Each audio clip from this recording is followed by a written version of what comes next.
One of the most dramatic wildfire days of the entire season is happening right now in north of Sisters, Oregon.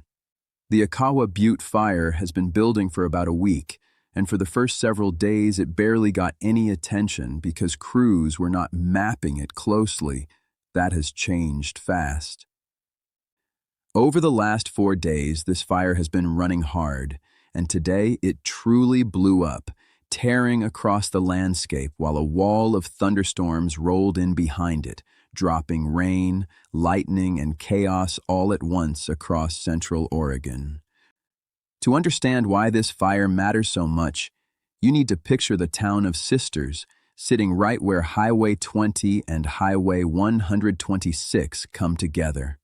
Just north and west of town, you have Butte Ranch and Camp Sherman, both packed with homes, cabins, and vacation properties tucked into the trees. The Akawa Butte Fire has been pushing steadily toward this cluster of communities, and today, with fire crews watching live webcam footage, it became clear the flames were surging closer to Sisters itself.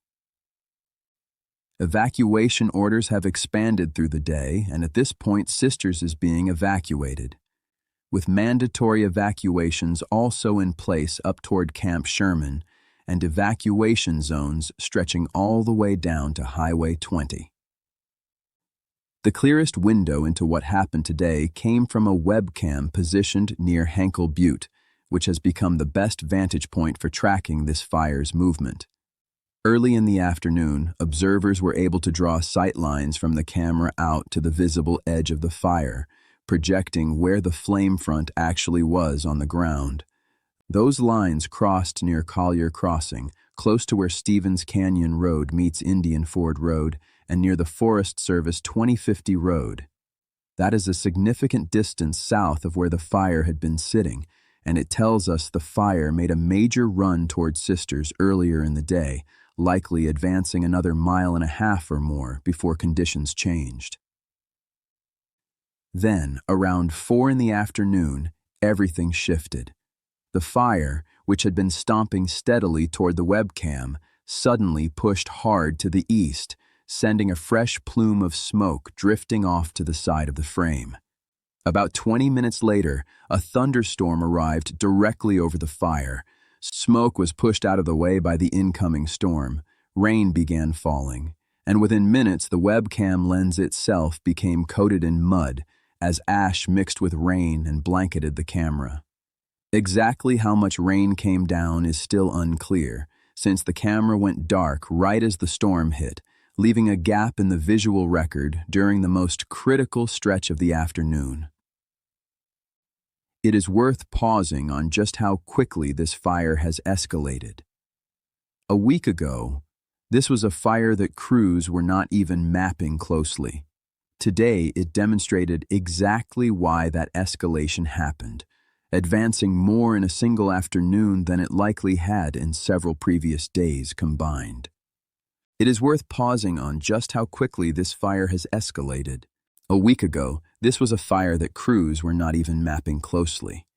The kind of ignition that often stays small and manageable in the background while attention goes elsewhere.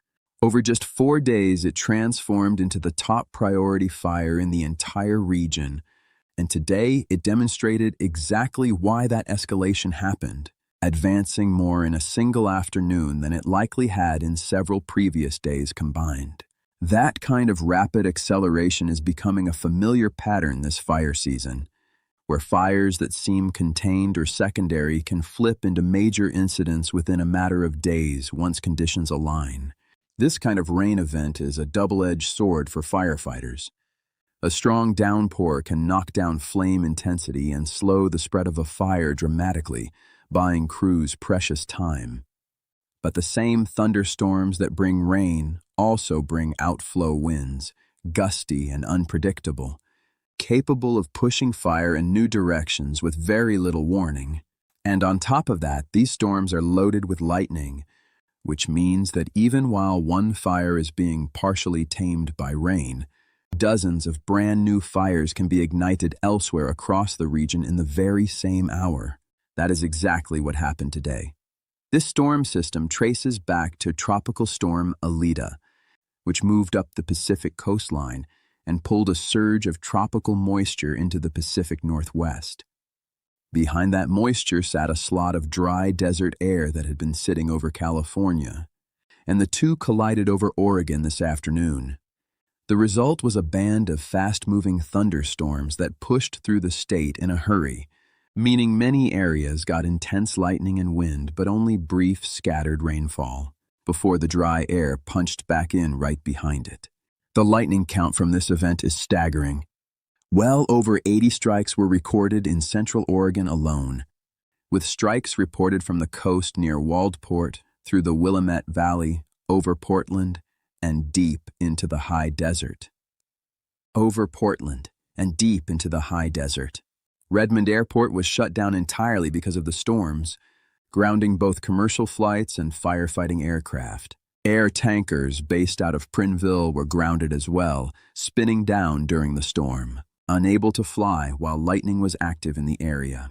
Thunder was even reported as far away as Eugene during the morning hours, well ahead of the main afternoon push. With this much lightning hitting drought-stressed forest across such a wide area, fire managers are bracing for a wave of new ignitions, potentially numbering in the thousands of individual lightning strikes capable of sparking fire, though of course only a fraction of those will actually catch and grow into reportable fires. Some of those new fires are already confirmed. A new fire has ignited between the Akawa Butte Fire and the Brewer Fire, in the area around Smith Rock and Crooked River Ranch. Another new start has been reported near the Coyote Fire, and yet another east of that.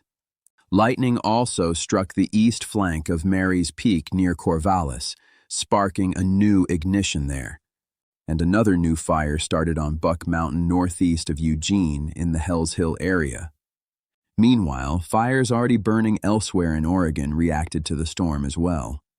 The Rogue Canyon fire appears to have intensified dramatically during the storm, with satellite and camera imagery showing a massive dark plume of smoke punching upward through the storm clouds as the fire reacted to the passing system.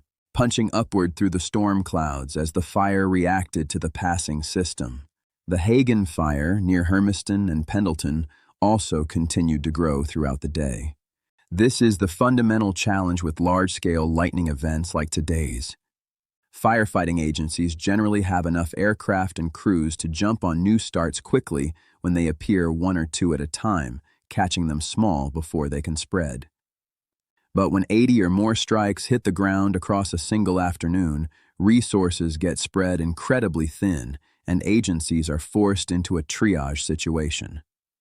New fires that pose a direct threat to communities get priority for aircraft and initial attack crews, while fires burning in remote, unpopulated terrain are often left to burn under close monitoring, simply because there are not enough resources to respond to everything at once.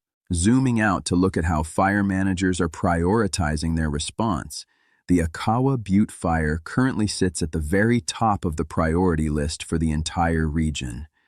That ranking reflects the sheer number of structures at risk and the fire's proximity to populated areas. The Paradise Fire near Pendleton sits just behind it in priority, along with the Hagen Fire.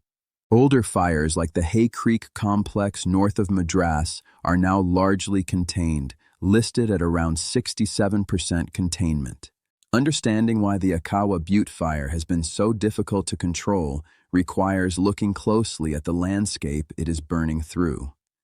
The area sits right at the edge where ponderosa pine forest transitions into high desert. Large sections were heavily logged more than 100 years ago, then replanted densely with ponderosa pine, creating thickets of small, closely packed trees. Rather than the widely spaced, fire-resistant old growth that once covered this ground. Many of these young stands are also infested with dwarf mistletoe, a parasitic plant that weakens pine trees and makes them burn more intensely. A parasitic plant that weakens pine trees and makes them burn more intensely once fire reaches them. Combine that with ongoing drought, and you get a landscape primed to burn hot and fast. The Sisters Ranger District, which manages the public land in this area, has actually been a national leader in fuel reduction work. However, most of that treatment work has historically been concentrated to the west of Sisters, because that is the direction prevailing winds typically come from, funneling down through gaps between the Cascade volcanoes near Mackenzie Pass and Santiam Pass before pouring into the Sisters area.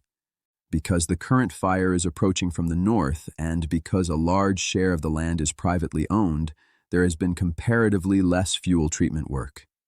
That mismatch is a significant factor in how quickly it has been able to advance.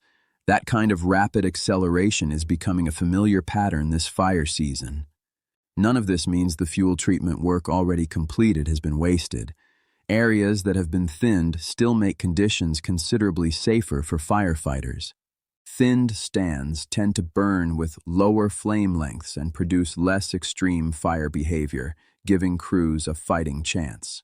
Adding another layer of unpredictability, the terrain around Black Butte causes westerly winds to split apart as they come down off the mountains, sending gusts in multiple directions rather than one consistent path. On the leeward side, wind direction can shift rapidly and unpredictably. That means this fire genuinely has the potential to threaten Camp Sherman, Black Butte Ranch, Sisters, or areas toward Redmond. On the ground, containment lines had been built along the southern edge of the fire using bulldozers. It is likely that some or all of that dozer line has now been overrun by the fire's advance, based on where the fire was actually observed by mid-afternoon. Helicopters were seen making water and retardant drops throughout the afternoon, working to cool hotspots and slow the advance near structures. Aerial drops alone are rarely capable of stopping a fire of this scale. The real game changer on a fire like this is sustained rainfall, which is exactly what arrived today.